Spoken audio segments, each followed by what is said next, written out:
Hi, welcome to Bible Dudes. This lecture's about Isaiah. He's one of the major prophets of the Hebrew Bible, and arguably he's had more of an impact on our world than any of the prophets in the Bible. In Hebrew, his name is Yeshayahu, and you hear the Yahu at the end. That is in reference to Yahweh. So his name means something like Yahweh saves, or Yahweh has salvation, something along those lines. And here's where we're at in the Tanakh.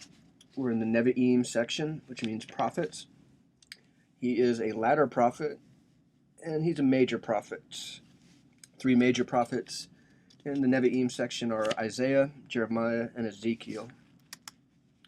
Isaiah is listed first. He's the earliest of the three major prophets.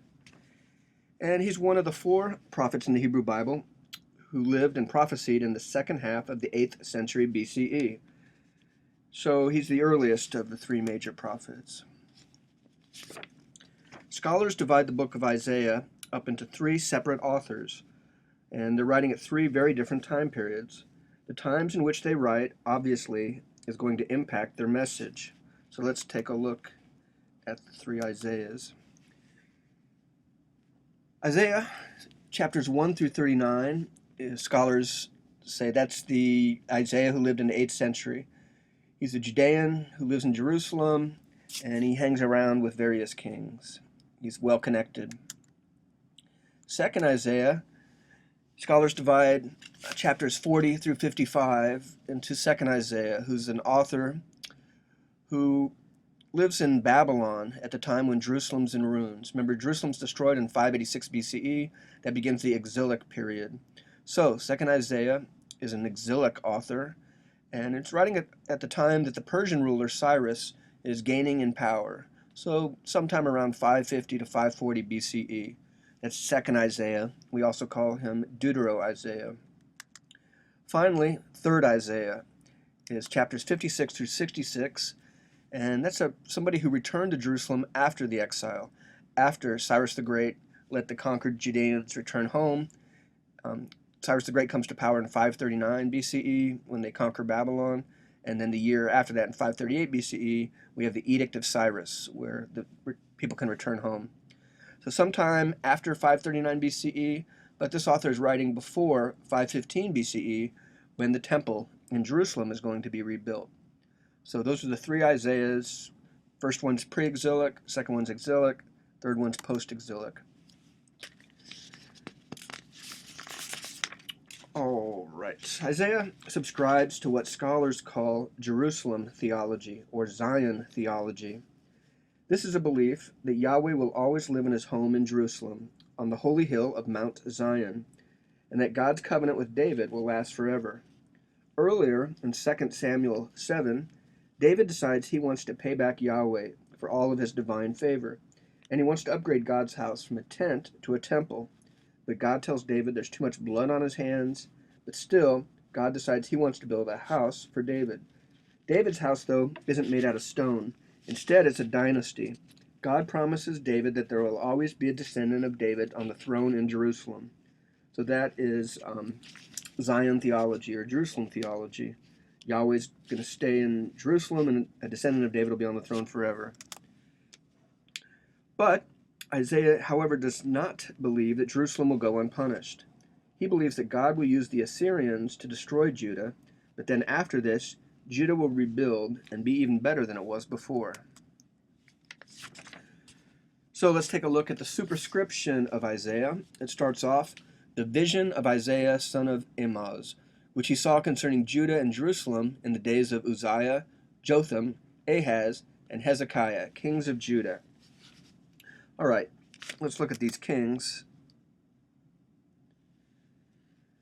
Uzziah was a king for a very long time. He was a co-regent for 10 years and then the sole ruler. So basically the entire first half of the 8th century was ruled by Uzziah. It was a time of prosperity for Judah. Then as Assyria gained in power, things began to fall apart. Ahaz was king of Judah when Israel fell to the Assyrians in 722 BCE. And Hezekiah was king when the Assyrians nearly took Jerusalem in 701 BCE, when they laid siege to the city, but had to leave before they conquered it. Keep in mind that Isaiah seems to have quite a bit of power. and he's frequently consulted by kings of Judah. And you can contrast that with somebody like Amos, who was a sheep herder with little direct access to people in power. It shows you that anyone from any background could be a prophet. All right, this is a famous passage from Isaiah that is matched in Micah. He's predicting this day that's coming up. There's going to be a giant temple in Jerusalem where everyone on earth will worship Yahweh. And people debate about who copies who. Does Micah copy Isaiah or what? Most scholars tend to believe it was Isaiah who said it first and Micah copied, but it's debated. So we don't know who said it first, but in any case, let's read the passage. They will beat their swords into plowshares and their spears into pruning hooks. Nation will not take up sword against nation, nor will they prepare for war anymore. This picture is a late bronze scimitar or a sword that's bent into a plowshare that they found. A replica of this was given by Israel's Prime Minister Begin to Sadat, the ruler of Egypt, after they'd been having a war for 30 years. When they signed the peace treaty, this was the gift. All right, one of the most famous and influential passages comes from Isaiah 6, where Isaiah is called to be a prophet. Let's look at the text. In the year that King Uzziah died, I saw the Lord high and exalted, seated on a throne, and the train of his robe filled the temple. Above him were seraphim, each with 6 wings. With 2 wings they covered their faces, with 2 wings they covered their feet, and with 2 wings they were flying, and they were calling to one another, Holy, holy, holy is Yahweh Almighty. The whole earth is full of his glory. At the sound of their voices the doorposts and thresholds shook, and the temple was filled with smoke. Woe to me, I cried, I am ruined, for I am a man of unclean lips, and I live among a people of unclean lips, and my eyes have seen the King, Yahweh Almighty. Then one of the seraphim flew to me with a live coal in his hand, which he had taken with tongs from the altar. With it he touched my mouth and said, See, this has touched your lips. Your guilt is taken away, and your sin atoned for. Then I heard the voice of the Lord saying, Whom shall I send, and who will go for us? And I said, Here I am, send me. All right, a couple of points. First, and this is important, Isaiah is the only prophet in the Hebrew Bible who volunteers for the job. We have many examples of prophets trying to get out of the job, such as Moses and Jeremiah and Jonah, and many other examples that show that people don't want to be known as a prophet, such as Amos. So here we have Isaiah asking to be picked. It's unusual. Also a bit about these seraphim. The idea is that kings in the ancient Near East often have ferocious animals chained to their thrones. So Ramses the Great often had a lion nearby, with the idea is that you should fear the king like you fear that lion. And the idea, too, that the king is a natural philosopher and has control over nature. So deities in the ancient Near East need even more amazing animals. Yahweh is often associated with cherubim, which were human-headed lions with eagle wings. Seraphim, however, seem to be large snakes with wings. Seraph comes from a word that means burning, and it's usually used for snakes with the idea that a snake bite burns. So these are flying snakes with 6 wings. Notice that they only use 2 wings to fly, and they cover their face with the other 2 and their feet with the final 2 wings. I should point out that oftentimes in biblical literature, the word foot or feet is associated with a man's genitalia, so these seraphim might be modest and thus covering up their nakedness.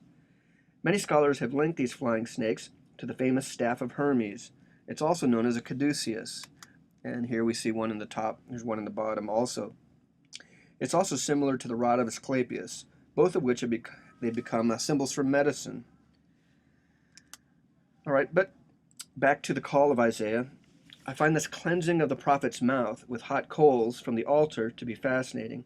The idea is that the prophet is not pure enough to speak God's holy words, so his mouth must be ritually cleansed. When Isaiah's lips touch the hot coal from God's altar, his sins are atoned for, and he can be a prophet. Some find it problematic that Isaiah is prophesying quite a bit in chapters 1 through 5 before he's commissioned. But remember, these prophetic texts are often, they're taken out of order chronologically, so I don't personally find that to be that big of a deal. But God's commission is curious. He said, Go and tell this people, be ever hearing, but never understanding. Be ever seeing, but never perceiving. Make the heart of this people calloused. Make their ears dull and close their eyes.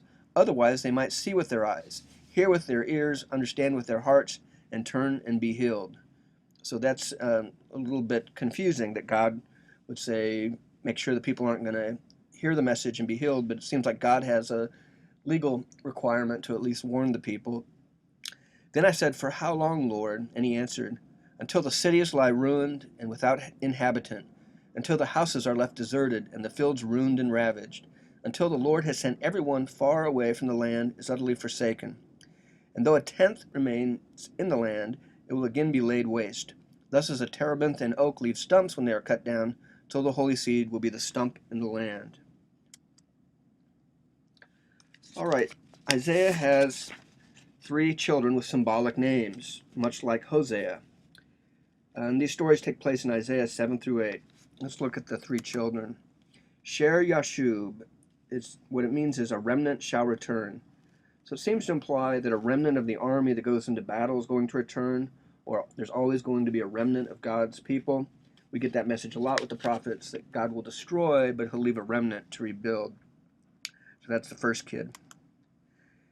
Then we get Emmanuel, the most famous of his children, and it means simply that God is with us. And then we get my personal favorite, Maher Shalal Hashbaz. How would you like to have that name? It means the spoil speeds, the prey hastens. So something like Assyria is going to soon defeat the Syrian-Israelite coalition, or the people of Judah will fall to Assyria, something like that. All right, I want to talk a little bit more about Emmanuel in an important event known as the Syro-Ephraimite War. So, the Syro-Ephraimite War. This is an event that takes place around 735 BCE. It's called the Syro-Ephraimite War, but that's really a bad name for this. Syro refers to Syria, or Aram, the city of Damascus in that area, and the language Aramaic. So that's Syro. Ephraimite refers to Ephraim, one of the tribes of Israel, but the term is often used as a synonym for Israel. So the term Syro-Ephraimite War sounds like Aram and Israel were fighting against each other, but that's not the case. The idea is that Assyria is getting so powerful, right, Assyria, it's getting so powerful that Israel and Aram team up as allies. They really want Judah to join their coalition. Israel invades Judah, and King Ahaz doesn't know what to do. Should he join the coalition? Should he not join the coalition? He asks his prophet Isaiah. Isaiah advises King Ahaz not to join the coalition. Don't get involved. Isaiah asks Ahaz if he'd like to see a miracle or magic trick to verify that God is really behind the prophecy, telling him to stay out of the coalition. Ahaz says, "Nope, don't need a miracle." And Isaiah gets kind of mad at that point. Let's look at that passage in Isaiah 7.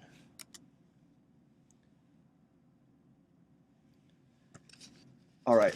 "Hear now, you house of David," that's what he calls the king. "Is it not enough to try the patience of humans? Will you try the patience of my God also? Therefore the Lord himself will give you a sign. The young girl will conceive and give birth to a son, and call him Emmanuel. He will be eating curds and honey when he knows enough to reject the wrong and choose the right. For before the boy knows enough to reject the wrong and choose the right, the land of the 2 kings you dread will be laid to waste. The Lord will bring on you and on your people and on the house of your father a time unlike any since Ephraim broke away from Judah. He will bring the king of Assyria." All right, so the word they use here for young girl in Hebrew, it just means young girl. It's Hebrew alma. They could have used the term betula, which specifically means virgin, but here they use the word alma. The idea is a young girl's pregnant. The miracle is God is telling Isaiah the sex of that baby. It's going to be a boy. And then by the time that boy knows good from bad, maybe 3 years or so, that the problem that you're afraid of is going to go away. So you won't have to join the coalition, he's saying. All right, well, this Hebrew Alma passage gets translated into Greek, the Septuagint, right, the Greek translation of the Hebrew Bible. And when they're translating this, they use the Greek word Parthenos. Parthenos is the word for virgin. Think of the Parthenon in Athens, dedicated to the great virgin goddess Athena. So now we have this passage about a virgin giving birth, and then the writers of the New Testament use that in reference to Mary and Jesus. All right. Handel, Messiah, takes a passage of Isaiah 9. Let's look at the passage. You know, Handel's Messiah, they played at Christmas all the time. Here's what Isaiah says. For to us a child is born, to us a son is given, and the government will be on his shoulders. And he will be called Wonderful Counselor, Mighty God, Everlasting Father, Prince of Peace. Of the greatness of his government and peace there will be no end. He will reign on David's throne and over his kingdom, establishing and upholding it with justice and righteousness from that time on and forever. The zeal of the Lord Almighty will accomplish this. All right, so what's he talking about here? He's talking about a child is going to usher in a golden age of peace and justice. So later on, just like the previous passage, New Testament authors say, oh, that's in reference to Jesus. So they write a story earlier about the virgin birth, how that was in fulfillment of Isaiah's message. Here they say Jesus is ushering in this great moment. But in the original context in which it's written, this seems to be about maybe a royal eulogy or the coronation of a king such as Hezekiah. So these things, again, in its original context, mean something very different from the way the New Testament authors interpret it. All right, there's a lot about social justice in Isaiah. In chapter 10, he starts off, woe to those who make unjust laws, to those who issue oppressive decrees, to deprive the poor of their rights and withhold justice from the oppressed of my people, making widows their prey and robbing the fatherless. What will you do on the day of reckoning when disaster comes from afar? To whom will you run for help? Where will you leave your riches? Nothing will remain but to cringe among the captives or fall among the slain. Yet for all this, his anger has not turned away. His hand is still upraised. All right, so Isaiah seems to be pretty upset with the way people are behaving in his society, taking advantage of people who are disenfranchised. All right, there's a passage about the stump of Jesse. There will come forth a shoot from the stump of Jesse, and a branch shall grow out of its roots. This is a very old olive tree. It seems to be about 1,000 years old. These things are hard to destroy. If you cut it down or burn it down, a shoot comes out of it and the plant keeps on living. So they're using this agricultural metaphor for the idea of Messiah. All right, it's an important word. Messiah means, it's Hebrew Mashiach, it means anointed. In Greek, it's Christos. So Messiah and Christ mean the same thing. It means you have olive oil poured on your head. Why would they do that? Well, some people say it was to get rid of lice. Some people say it made your head shine because it was used as a fuel for lamps. But some kind of a ritual where it makes a person more important. But they have this idea that there's always going to be a descendant of David on the throne, a Messiah. And once we get the last king of Judah, Zedekiah, and he's gone after 586, they start having this idea that eventually a descendant of David is going to come back to the throne. In the New Testament, they argue that descendant of David is in fact Jesus. But that's the stump of Jesse and olive trees. All right, well, I'm going to show you a picture that an artist painted because Isaiah goes naked for 3 years. And I'm not going to show you a picture, come on. But the point is that this shows Judah should not trust that Egypt's going to save him. So it's in Isaiah 20. He goes naked for 3 years. Maybe 3 days would have got the same point across. But again, these prophets are trying to call attention to themselves in their message. So what happens is Assyria captures the Philistine city Ashdod in 711 BCE. And they thought that Egypt, and to the south of Egypt, the land of Cush, they thought that was going to defend them. Thus, Isaiah goes naked to symbolize the dress of war captives, because Egypt will be captured and their clothes will be taken off, and they're going to fall to Assyria. So you think about, it's an important point, I guess. Maher-shalal al-Hashbaz probably got beat up every day just because of his name alone, but now he's got a dad going around naked. So you imagine at school, people saying, hey, Maher-shalal al-Hashbaz, I saw your dad last night. Shut up. All right.